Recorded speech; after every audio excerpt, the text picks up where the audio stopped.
Hi വിവേസ്, ഇന്ന് ഞാനിവിടെ ചെയ്യാൻ പോകുന്നത് ചിക്കൻ കൊഴുക്കട്ടയാണ്. അതിന് വേണ്ടിയിട്ട് ഞാൻ ഒരു ഗ്ലാസ് മാവ് ഇവിടെ എടുത്തിട്ടുണ്ട്. പിന്നെ എടുത്തിട്ടുള്ളത് കുറച്ച് ഇഞ്ചി വെളുത്തുള്ളി ചതച്ചെടുത്തിട്ടുണ്ട്, സവാള എടുത്തിട്ടുണ്ട്, ചിക്കൻ എടുത്തിട്ടുണ്ട്. അപ്പം നമുക്ക് ഫസ്റ്റ് ഈ ചിക്കൻ ഒന്ന് കുറച്ച് ഇഞ്ചി വെളുത്തുള്ളിയും ചതച്ചതും കുറച്ച് മഞ്ഞൾപ്പൊടിയും കൂടി ഇട്ട് വേവിച്ചെടുക്കാം. ഞാനിതിലേക്ക് ഒരു 1/4 സ്പൂൺ മഞ്ഞ ആഡ് ചെയ്യുകയാണ്. ഇനി അതിലേക്ക് നമുക്ക് കുറച്ച് ഉപ്പ് ആഡ് ചെയ്യാം. ഇതിലേക്ക് ഞാൻ ഒരു 1/4 ടീസ്പൂൺ ഉപ്പ് ആഡ് ചെയ്ത് കൊടുക്കുകയാണ്. ഇനി ഇതിലേക്ക് ഞാൻ ഒരു സ്പൂൺ ഇഞ്ചി വെളുത്തുള്ളി ചതച്ചത് ആഡ് ചെയ്യുകയാണ്. ഇതെല്ലാം കൂടി നമുക്കിനി മിക്സ് ചെയ്തെടുക്കാം. നമ്മുടെ ചിക്കൻ ഒന്ന് ഒരു 15 മിനിറ്റ് ഒന്ന് മാരിനേറ്റ് ചെയ്ത് വെച്ചതിന് ശേഷം നമുക്കിത് വേവിക്കാം. ഞാനപ്പോൾ നമ്മുടെ ചിക്കന് മാരിനേറ്റ് ചെയ്ത് വെച്ചിരുന്നത് ഒരു 15 മിനിറ്റ് കഴിഞ്ഞായിരുന്നു. ഞാനിത് ഇതിൽ ഈ ഗ്ലാസ്സിൽ ഒരു 1/4 കപ്പ് വെള്ളം കൂടെ ആഡ് ചെയ്താണ് വേവിക്കാൻ വെച്ചിരിക്കുന്നത് പാത്രത്തിൽ. അപ്പോൾ നമുക്കിതൊന്ന് അടച്ചു വെച്ച് കൊടുക്കാം. നമ്മുടെ ചിക്കൻ ഒന്ന് വെന്ത് വരുന്ന ടൈം കൊണ്ട് നമുക്ക് ഉള്ളി വഴറ്റിയെടുക്കാം. നമ്മുടെ ഉള്ളി വഴറ്റാൻ വേണ്ടിയിട്ട് ഞാനിവിടെ ഒരു പാനിൽ കുറച്ച് എണ്ണ ഒഴിച്ചിട്ടുണ്ട്. എണ്ണ എന്ന് പറയുമ്പോൾ ഒരു 1.5 ടേബിൾ സ്പൂൺ എണ്ണ ഞാൻ ആഡ് ചെയ്തിട്ടുണ്ട്. നമ്മുടെ പാൻ ഇവിടെ ചൂടായിട്ടുണ്ട്. നമുക്കിതിലേക്ക് അരിഞ്ഞ് വെച്ചിരിക്കുന്ന ഉള്ളി ആഡ് ചെയ്ത് കൊടുക്കാം. പാൻ ചൂടായതിൽ ഞാൻ ഉള്ളി ആഡ് ചെയ്ത് കൊടുത്തു. ഞാനിതിലേക്ക് കുറച്ച് ഉപ്പ് ആഡ് ചെയ്ത് കൊടുക്കുകയാണ്. കാര്യം കുറച്ച് ആഡ് ചെയ്യുന്നേ ഉള്ളൂ. കാരണം ഞാൻ ചിക്കനിൽ ഞാൻ ഉപ്പ് ഇട്ടായിരുന്നു. സോ ഒരുപാട് ഉപ്പായി പോവും.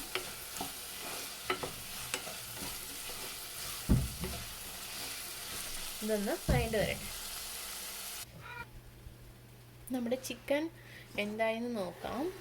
ചിക്കൻ്റെ വെള്ളമൊക്കെ ഒരുവിധം വറ്റി വന്നിട്ടുണ്ട്, ഉണ്ടോ? ഇനി ഇത് നമുക്കൊന്ന് ഓഫ് ചെയ്ത് വെക്കാം.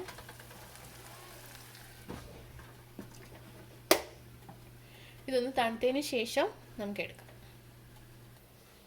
നമ്മുടെ ചിക്കൻ്റെ മസാലയ്ക്കുള്ള ഉള്ളി ഒരുവിധം ലൈറ്റ് ബ്രൗൺ ആയി വരുന്നുണ്ട്. ഞാനിതൊന്ന് ലോ ഫ്ലെയിമിലോട്ടിട്ട് വേവിച്ചെടുക്കുവാണ്. കാര്യം നമ്മുടെ ചിക്കൻ ഒന്ന് തണുത്ത് മിക്സിയിൽ അടിച്ചെടുത്തിട്ട് വേണം ഇതിനകത്തോട്ട് ആഡ് ചെയ്യാനായിട്ട്.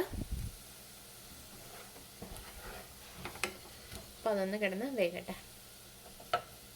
നമ്മുടെ ചിക്കൻ തണുത്ത് വരുന്ന ടൈം കൊണ്ട് നമുക്ക് നമ്മുടെ മാവ് ഒന്ന് കുഴച്ചെടുക്കാം. അപ്പോൾ ഇത് കുഴച്ചെടുക്കുമ്പോഴത്തേക്കും നമ്മൾ ഇടിയപ്പത്തിനൊക്കെ പിഴിയുന്ന ആ ഒരു കൺസിസ്റ്റൻസിക്ക് വേണം കുഴച്ചെടുക്കാനായിട്ട്. വെള്ളമായി പോകരുത്. അപ്പോൾ ഇതിലേക്ക് ഞാൻ കുറച്ചൊരു 1/2 കപ്പ് വെള്ളം, ഇവിടെ ചൂടുവെള്ളമാണ്, ചൂടുവെള്ളം എടുത്തിട്ടുണ്ട്. നമുക്കിതിലേക്ക് ആഡ് ചെയ്ത് കുഴച്ചെടുക്കാം. ഇനി നമ്മുടെ മാവ് അപ്പം ഞാനിവിടെ കുഴച്ചെടുത്തിട്ടുണ്ട്.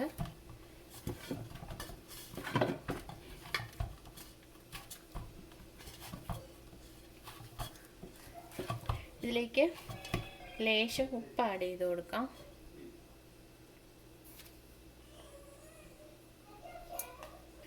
കണ്ടോ, നമ്മുടെ ചിക്കൻ ഞാനൊരു വേറൊരു പ്ലേറ്റിലോട്ട് മാറ്റി എടുത്തിട്ടുണ്ട്. അപ്പോൾ ഇത് നമുക്ക് നന്നായിട്ട് വെന്തിട്ടുണ്ട്. പക്ഷെ ഞാനിതിപ്പോൾ നമുക്ക് വേണമെങ്കിൽ ഇങ്ങനെ തന്നെ മിക്സിയുടെ ജാറിൽ അടിച്ച് ചെറുതായിട്ടൊന്ന് ഗ്രേറ്റ് ചെയ്ത് നമുക്ക് ഉള്ളി വഴറ്റിയേക്കിനും കൂടെ ആഡ് ചെയ്യാം. ഞാനിപ്പോൾ ഇതൊന്ന് ലേശം ഫ്രൈ ചെയ്തെടുക്കാൻ പോവുകയാണ്. നിങ്ങൾക്ക് വേണമെങ്കിൽ ഇങ്ങനെ ഡയറക്റ്റായിട്ട് ഉള്ളിയിലോട്ട് ആഡ് ചെയ്ത് നമുക്ക് എടുക്കാം. ഞാനിപ്പോൾ ഇത് ലേശം ഒന്ന് ഫ്രൈ ചെയ്തെടുക്കുകയാണ്. അപ്പോൾ ഫ്രൈ ചെയ്യാൻ വേണ്ടിയിട്ട് ഞാൻ ഇതിലേക്ക് കുറച്ച് മസാല ആഡ് ചെയ്ത് കൊടുക്കുക. ഞാനിതിലേക്ക് ഒരു 1/4 teaspoon ginger garlic paste add ചെയ്യുക. ഇതിലേക്ക് ഒരു 1/4 സ്പൂൺ മസാല ആഡ് ചെയ്യുക. ഇതിലേക്ക് ഞാൻ കുറച്ച് മുളക്, ഒരു 1/2 സ്പൂൺ മുളക് ആഡ് ചെയ്ത് കൊടുക്കുക. ഒരു പിഞ്ച് മല്ലിപ്പൊടി വേണമെങ്കിൽ ആഡ് ചെയ്താൽ മതി. ചിലവരൊന്നും ആഡ് ചെയ്യത്തില്ല. ഒരു പിഞ്ച് കുരുമുളക്,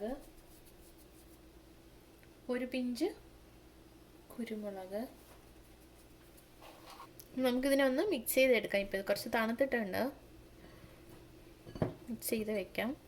ഇതിൽ ഞാൻ മല്ലിപ്പൊടി ആഡ് ചെയ്തിട്ടുള്ളത് കുറച്ചുകൂടെ ടേസ്റ്റ് കൂട്ടും. നമ്മൾ കുറച്ച് മല്ലിപ്പൊടി ആഡ് ചെയ്യുവാണെങ്കിൽ അതിപ്പം ഈ ഫിഷ് ഫ്രൈക്കായാലും അങ്ങനെയാണ്. ഞാനിപ്പോൾ നമ്മൾ മുളക് പൊടിയെല്ലാം ഇട്ട് മാരിനേറ്റ് ചെയ്ത് ചിക്കൻ ഒന്ന് ജസ്റ്റ് ഒന്ന് ഫ്രൈ ചെയ്തെടുക്കുകയാണ്. ഒരുപാട് ഡീപ്പ് ഫ്രൈ ഒന്നും ഞാൻ ചെയ്യുന്നില്ല. കാര്യം ഓൾറെഡി ഇത് നന്നായിട്ട് വെന്ത ചിക്കനാണ്.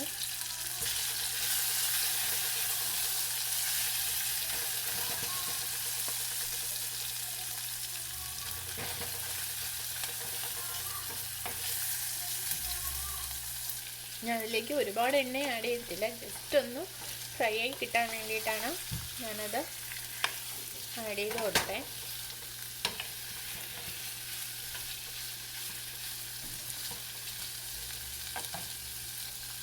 അപ്പം നമ്മൾ ഫ്രൈ ചെയ്യുമ്പോഴത്തേക്ക് ഓയിലും കൂടി ഇല്ലാത്തതുകൊണ്ട് പെട്ടെന്ന് കരിഞ്ഞു പോകാൻ ചാൻസ് ഉണ്ട്. സോ അതുകൊണ്ട് ഒരു ലോ ഫ്ലെയിമിലോട്ട് ഇതൊന്ന് മാറ്റി കൊടുക്കാം.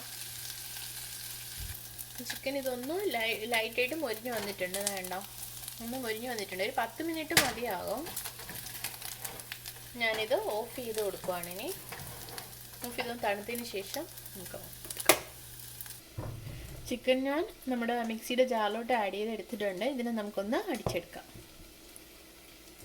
അടിക്കുമ്പോഴത്തേക്കും നമ്മൾ ഒരുപാട് അങ്ങ് പേസ്റ്റ് മാതിരി ആവരുത്, ജസ്റ്റ് ഒരു നൂല് പരുവം മാതിരി കിട്ടണം നമുക്ക്. ഞാനപ്പോൾ ചിക്കൻ ഇവിടെ അടിച്ചെടുത്തിട്ടുണ്ട്. ഇതാ ഈ പരുവത്തിനാണ്, ഒരുപാട് അങ്ങ് ഇതാവരുത്, ഒരുപാട് അരഞ്ഞു പോകരുത്. നൂല് മാതിരി ഇങ്ങനെ വരണം, ചെറുതായിട്ട് വരണം. നമുക്കപ്പോൾ ഈ ചിക്കൻ അരച്ചെടുത്തത് നമുക്ക് ഉള്ളിലോട്ട് ആഡ് ചെയ്ത് കൊടുക്കാം.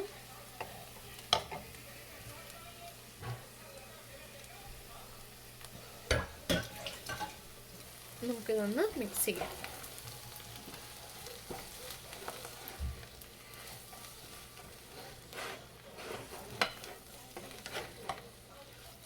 നമുക്ക് ചിക്കൻ അവിച്ചത് അതുപോലെ വേണമെങ്കിലും ഒന്ന് തണുത്തതിന് ശേഷം ഗ്രേറ്റ് ചെയ്തിട്ട് ആഡ് ചെയ്ത് കൊടുക്കാം. പക്ഷേ ഞാൻ ഇങ്ങനെ ചെയ്തപ്പോൾ എനിക്ക് കുറച്ചുകൂടെ ടേസ്റ്റായിട്ട് തോന്നി, കുറച്ചൊന്ന് ഫ്രൈ ചെയ്തിട്ട് ആഡ് ചെയ്തപ്പോൾ. അതുകൊണ്ടാണ് ഞാൻ ഇങ്ങനെ ചെയ്തത്. ഇത് വേണമെങ്കിൽ നമുക്ക് ഇങ്ങനെ മാവിനകത്ത് ആഡ് ചെയ്യാം. അതല്ല കുറച്ചുകൂടെ എരിവ് വേണമെന്നുണ്ടെങ്കിൽ മസാല കുറച്ചുകൂടെ ആഡ് ചെയ്ത് കൊടുക്കാം, മുളക് പൊടിയൊക്കെ. അപ്പം ഞാൻ ഇതിലേക്ക് എനിക്ക് കുറച്ചുകൂടെ എരിവ് വേണമെന്നുള്ളതാണ് കുറച്ചുകൂടെ മുളക് പൊടിയും മല്ലിപ്പൊടിയും എല്ലാം ആഡ് ചെയ്ത് കൊടുക്കുക. അതിലേക്ക് ഒരു 1/4 ടീസ്പൂൺ കൂടി മഞ്ഞൾപ്പൊടി ആഡ് ചെയ്യുക. ഒരു 1/2 സ്പൂൺ മുളക് പൊടി, 1/4 സ്പൂൺ കുരുമുളക് കൂടി ആഡ് ചെയ്യുക, 1/4 സ്പൂൺ മല്ലിപ്പൊടി, ഒരു 1/4 സ്പൂൺ ഗരം മസാല. നമുക്ക് വേണമെങ്കിൽ ഫ്രൈ ചെയ്തപ്പോഴത്തേക്ക് ഇത് ഫുള്ളായിട്ട് അങ്ങ് ആഡ് ചെയ്ത് കൊടുക്കാമായിരുന്നു. ബട്ട് ഞാൻ ആഡ് ചെയ്യാത്തതെന്ന് ഞാൻ കുറച്ച് എണ്ണയിൽ അതിനകത്ത് ആഡ് ചെയ്തിട്ടുണ്ടായിരുന്നുള്ളൂ. അപ്പോൾ മസാല ഒരുപാടായി കഴിഞ്ഞാൽ അത് കരിഞ്ഞു പോകും. സോ അതുകൊണ്ടാണ് ഞാൻ അത് അത്രയും ഫുള്ളായിട്ട് ആഡ് ചെയ്ത് കൊടുക്കാതിരുന്നത്.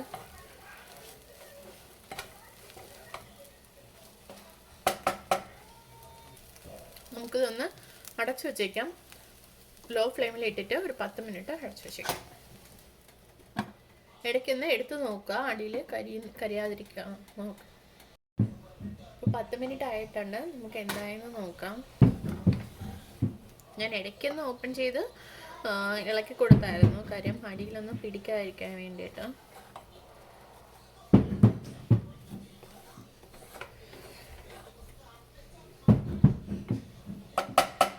അപ്പം ഞാനിത് ഓഫ് ചെയ്യാണ്. ഇത് തണുത്ത ശേഷം നമുക്കിനി മാവിലോട്ട് സ്റ്റഫ് ചെയ്ത് കൊടുക്കാം. ഞാനിത് നമ്മുടെ ഇഡലി കുട്ടോസിനകത്ത് വെച്ചിട്ട് വേവിച്ചെടുക്കാൻ പോകുന്നത്.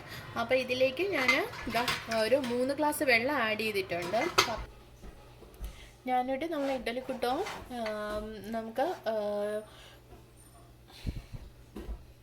നമ്മുടെ ഇഡലി കുട്ടോ അപ്പം ഞാൻ സ്റ്റൗവിൽ വെച്ച് കൊടുത്തിട്ടുണ്ട്. ഇതൊന്ന് ലോ ഫ്ലെയിമിൽ ഇട്ടിട്ട് വേണം നമ്മൾ വെക്കാനായിട്ട്. കാര്യം നമ്മൾ ചിക്കൻ മസാല ഒന്ന് തണുത്ത് വരുമ്പോഴത്തേക്കും നമുക്ക് സ്റ്റഫ് ചെയ്ത് കഴിഞ്ഞാൽ നമുക്ക് പെട്ടെന്ന് ഇതിലോട്ട് വെച്ച് വേവിച്ചെടുക്കാൻ പറ്റും.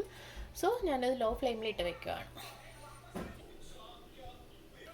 നമുക്കപ്പോൾ മാവ് എങ്ങനെയാണ് ഉരുട്ടണമെന്ന് നോക്കാം. നമുക്ക് ലേശം കയ്യിൽ ഒന്ന് വെള്ളം ആക്കിയിട്ട് വേണം നമ്മൾ മാവ് കയ്യിലെടുക്കാം, അല്ലെങ്കിൽ കയ്യിൽ ഇത് മാവ് പറ്റിപ്പിടിക്കും.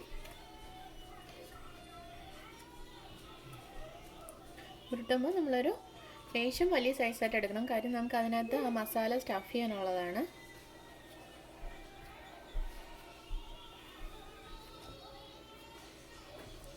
ഇതൊന്ന് നമ്മൾ ഒരട്ടിക്കൊക്കെ പരത്തണ മാതിരി ഒന്ന് ഇതാക്കി പരത്തിയെടുക്കുക.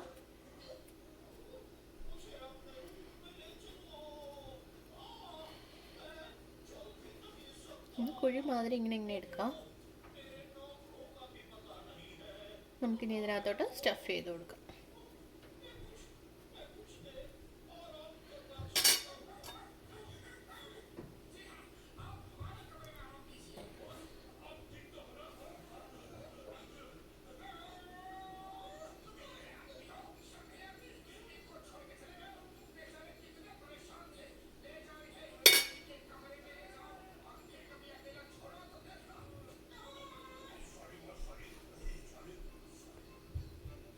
എന്നിട്ട് ഇതിനൊന്ന് കംപ്ലീറ്റ് ആയിട്ട് ഒട്ടിച്ചെടുക്കും.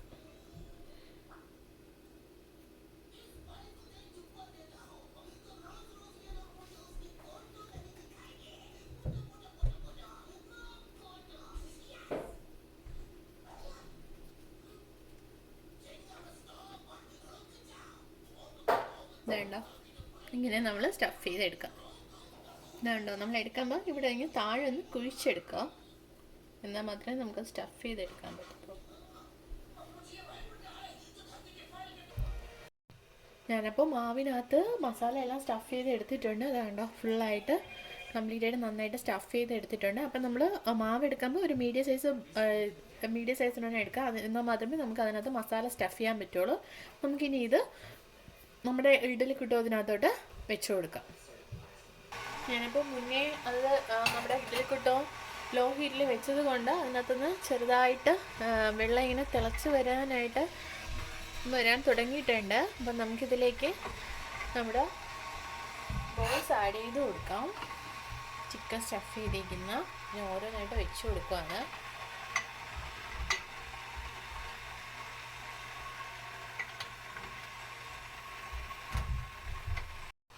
ഞാനിത് അപ്പോൾ ഇത് ഹീറ്റ് കൂട്ടി കൊടുക്കുവാണ്. നമുക്കിതൊന്ന് ക്ലോസ് ചെയ്ത് വയ്ക്കാം. ഒരു 15 മിനിറ്റ് ഇതൊന്ന് ഇതുപോലെ നമുക്ക് വേവിക്കാൻ വെച്ചതിന് ശേഷം നമുക്കിത് ഓപ്പൺ ചെയ്ത് നോക്കാം. നമ്മുടെ ചിക്കൻ കൊഴുക്കട്ട വെച്ചിട്ട് 15 മിനിറ്റ്സ് ആയിട്ടുണ്ട്. ഞാനിത് ഓഫ് ചെയ്യാണ്. തണുത്തതിന് ശേഷം നമുക്ക് ഓപ്പൺ ചെയ്യാം. നമുക്ക് നമ്മുടെ ചിക്കൻ കൊഴുക്കട്ട എന്തായെന്ന് നോക്കാം. കണ്ടോ, നന്നായിട്ട് വെന്തിട്ടുണ്ട്. അപ്പം നമുക്കിതിനെ വേറൊരു പ്ലേറ്റിലോട്ട് മാറ്റാം. നമ്മുടെ ചിക്കൻ കൊഴുക്കട്ട അപ്പോൾ ഇവിടെ റെഡി ആയിട്ടുണ്ട്. അപ്പം നിങ്ങൾക്ക് ഇതിൻ്റെ ഇത് ചട്നിയാണ്, പുതിനയില മല്ലിയില ചട്നിയാണ്. അപ്പോൾ ഇതിൻ്റെ ലിങ്ക് ഞാൻ താഴെ ഡിസ്ക്രിപ്ഷൻ ബോക്സിൽ കൊടുത്തേക്കാം. നിങ്ങളിതൊന്ന് ട്രൈ ചെയ്ത് നോക്കുക. പിന്നെ ഇതിന് നമുക്ക് കുട്ടികൾക്കൊക്കെ കൊടുക്കാനാണെങ്കിൽ ഇതിൻ്റെ കൂടെ ടൊമാറ്റോ സോസ് നല്ലൊരു കോമ്പിനേഷനാണ്.